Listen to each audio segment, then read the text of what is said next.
24-year-old Jackson is a troubled young woman who has a lot of issues in life. One day, she ties a noose to her fan and doesn't hesitate to hang herself. However, the fan falls out of the ceiling and she lands on her feet, spoiling her plans. Meanwhile, in a separate town, a man named Sam Gladwell comes home to his wife, Deborah, who is barely paying interest in everything he's saying. Later on, Deborah completely shuts Sam up, saying that she can't focus on her work with him blabbering in the background. Although he is secretly hurt, Sam just focuses on his new open parcel, containing some cowboy boots that don't suit him at all. Back at Jackson's messy apartment, things aren't looking too good. She's now stuck with a loose ceiling fan and her crippling depression. Desperate for some company, she calls her mom, but she gets dismissed immediately. For this reason, she calls her dealer, Tony, and casually asks him if he wants to hang out later that night. But he instead reminds her of a chapel party that she's invited to. Still, Jackson stays persistent and asks if Tony wants to hang out before the party,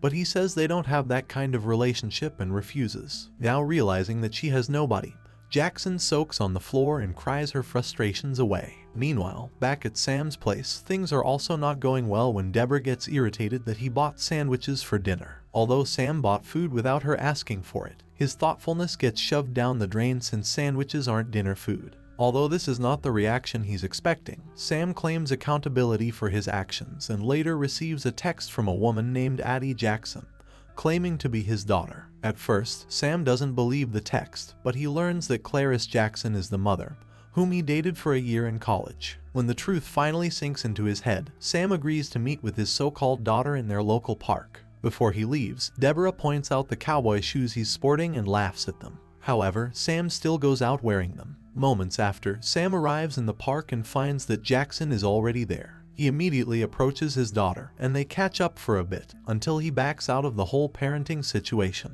For this reason, Jackson argues that she doesn't aim to move in with him, but her indecisive father says that he didn't even know she existed, and everything is all too sudden. As they decide to go their separate ways, an extremely disturbing and gruesome event occurs before their eyes. Across the street, Sam and Jackson witness a man with an enormous mouth swallow a girl alive. As if this isn't a horrifying scene already, the man quickly walks towards them, forcing Sam and Jackson to go into their separate cars and flee. Later that night, Sam gets sick thinking about the incident in the park while Jackson does some research about the man. With 2 cigarettes in her mouth, she focuses on her work but can't find anything helpful. Suddenly, she hears a thud on her door, so she bravely opens it and finds no one outside. Thinking that she's already safe, Jackson attempts to walk back to her computer when the man from the park suddenly barges into her house and soon opens his enormous mouth. He walks towards Jackson, holding a broom to defend herself, and when she fails to stab him, she's left with no choice but to run out of her house and head to Sam's. Not long after, Jackson welcomes herself into her father's home and catches him making a midnight snack. Although Sam is confused about how she got in, Jackson just rams on about what happened earlier and convinces him to leave or they'll get eaten too. However, Sam doesn't want to go with her, and it's not long until they start arguing and screaming. The commotion wakes Deborah up, and she catches the two of them together, and now she thinks of Jackson as a mistress. However, Jackson simply introduces herself as Sam's daughter, catching Deborah off guard. Later on, Sam emphasizes that he doesn't want to leave, so Jackson threatens him with a sharp knife. Because of this, he pathetically attempts to throw a tiny butter knife at his daughter, which barely makes an impact. While Jackson forces her father to wear his shoes, Deborah looks out of the window and sees that the man with the enormous mouth is approaching their house. Thinking that the man is after him and Jackson, Sam is left with no choice but to leave to ensure his wife's safety. However, Deborah hands him a ridiculous beanie to wear before their departure. A few moments later, Sam is in the passenger seat while his daughter drives to the chapel party where they'll pick up Jackson's friend, Lotus. Jackson explains that Lotus is a paranormal expert who happens to have tons of books that could help them discover what the man from the park is. On their way to the party, Sam receives a call from his wife, but Jackson tells him not to answer it and keep their location confidential. However, the missed call makes Deborah anxious, so she leaves a voice message for her husband. Later on, Sam texts her their current location and she immediately leaves to go after them. Shortly, Sam and Jackson arrive at the chapel party, which has tons of alcohol, drugs, wasted people, and posters of Jesus and the crucifix. After swimming through the blasphemous display, they finally find Lotus and tell him that he is needed to assess a paranormal situation. Although Jackson has only introduced the young girl at the park, Lotus immediately concludes that it's a Rixella, an interdimensional parasite that feeds on people. However, Jackson tells him that it's not about the girl but the man with enormous mouth, and she goes on and explains it in detail. But Lotus gets distracted when he notices a guy trying to spike a girl at the party. Because of this, Lotus grabs the girl's cup and drinks it himself, making him high and incapable of helping Sam and Jackson. Not long after, Lotus confronts the guy who later punches him in the face. However, with all the alcohol and drugs giving him confidence, he bites the guy's leg, causing it to bleed. The scene quickly becomes chaotic, so Sam and Jackson take Lotus out of the party and into his house. On their way to their wasted companion's home, they find a little girl from the park, and they immediately approach her. Although the girl seems scared and confused, Jackson relentlessly interrogates her while Sam counters it with a more gentle approach. Throughout their conversation, they discover that the girl's name is Birch and that she needs help to find her parents. While Sam tells Jackson to change her intimidating tone, Chompy, a name they use to address the man with the big mouth, suddenly appears and quickly walks towards them. Because of this, they drag Birch into the car with them and immediately escape. Later on, they arrive at Lotus' house and Jackson immediately separates herself from the group to secretly snort some drugs, which Sam catches her doing.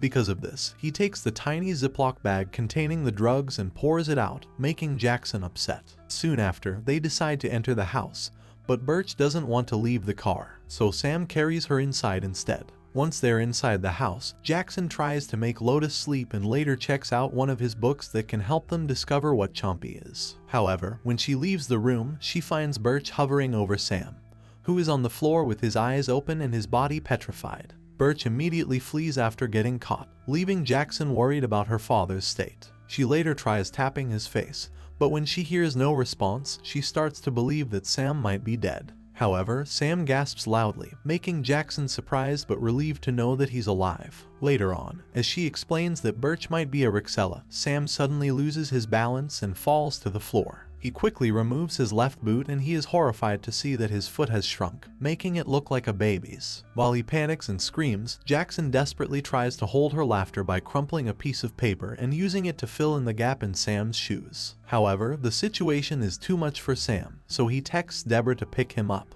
But Jackson protests because his foot will stay that way and Chompy will still come to get him. Later on, Jackson realizes that it's more about the relationship as father and daughter that Sam wants to back out of. This hurts and disappoints her, so she attempts to leave the house but immediately shuts the door again when she finds Chompy outside. Limping, Sam heads outside to talk to Chompy while Jackson hides behind him. Although he comprehensively explains how Birch attacked him and how he ended up with a small foot, the man just stares at them and doesn't utter a word. For this reason, Jackson steps forward and asks Chompy if he needs their help. Suddenly, he smiles, kneels, and then opens his enormous mouth and points at it, suggesting that he wants them to enter. Oddly enough, Jackson agrees and dives into the mouth, leaving Sam with no choice but to go after her. Inside, Sam and Jackson find that they are in another dimension, which means that Chompy's mouth is a portal that leads there. As they look around, they suddenly hear a voice that introduces itself as Talon. Talon can't speak in his physical form, so he brings them into another dimension where he explains how he is in pursuit of a Rixella. In this case, it's Birch, and she aims to assimilate every human being into an exact replication of herself. This would explain Sam's foot, which is an unfinished assimilation. Talon also explains that he will swallow the assimilated victims and he will heal them, leaving their Rixella to be destroyed. However, he reminds Sam and Jackson that nobody should be alerted of his existence or the mission will be compromised. They both agree to this, leaving the dimension with reassured minds. As Sam and Jackson step into the outside world, they laugh in joy knowing that Chompy will take care of everything while they go on with their lives. Although he can't speak, tears of joy come out of Chompy's eyes and he leaves shortly. Meanwhile, Deborah is approaching Lotus' house and bumps into something massive. To Sam and Jackson's horror, it's their savior Chompy, and now Deborah just killed him. For this matter, Jackson screams at Deborah and she later tells Sam to help her move the body into the house. Unsure of what to do next, the three of them get into one car and Jackson takes them to Peter's Pancakes because she hasn't eaten in 12 hours. Later on, she lashes out in the restaurant and pours some syrup all over the table just to piss off Deborah and Sam. The waitress sees all of this, so Jackson, Sam, and Deborah are left with no choice but to leave and look for Birch instead. In the car, Sam instructs which direction to take because he can sense it in his foot.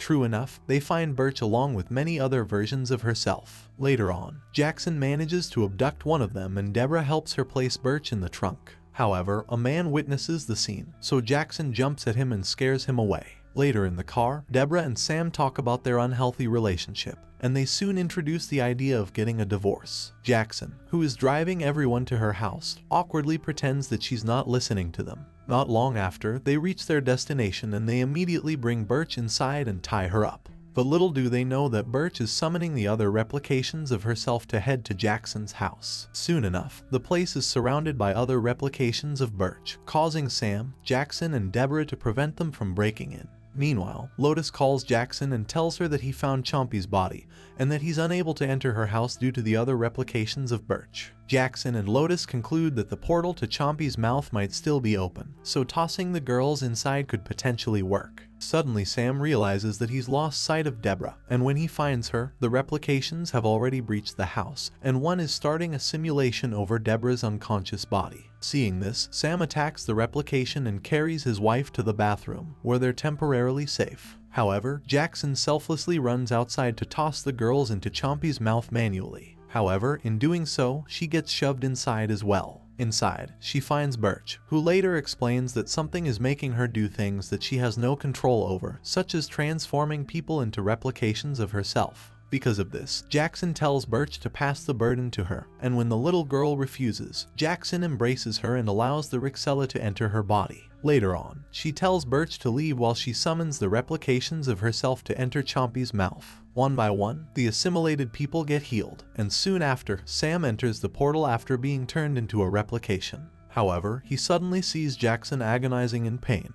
Seeing his daughter's situation, he walks over to her and successfully pulls the Rixella out of her body, making her feel relieved but also weak. At first, they couldn't jump out of the portal, but then Lotus throws a rope inside and they successfully make it out alive. Outside, everyone is back to their old selves and Birch finally gets reunited with her family. Meanwhile, Deborah and Sam are pushing for their divorce, and Jackson also apologizes for her previous actions. She also admits to Sam that she needs help, so they rekindle the relationship. Finally, Jackson addresses Sam as her father,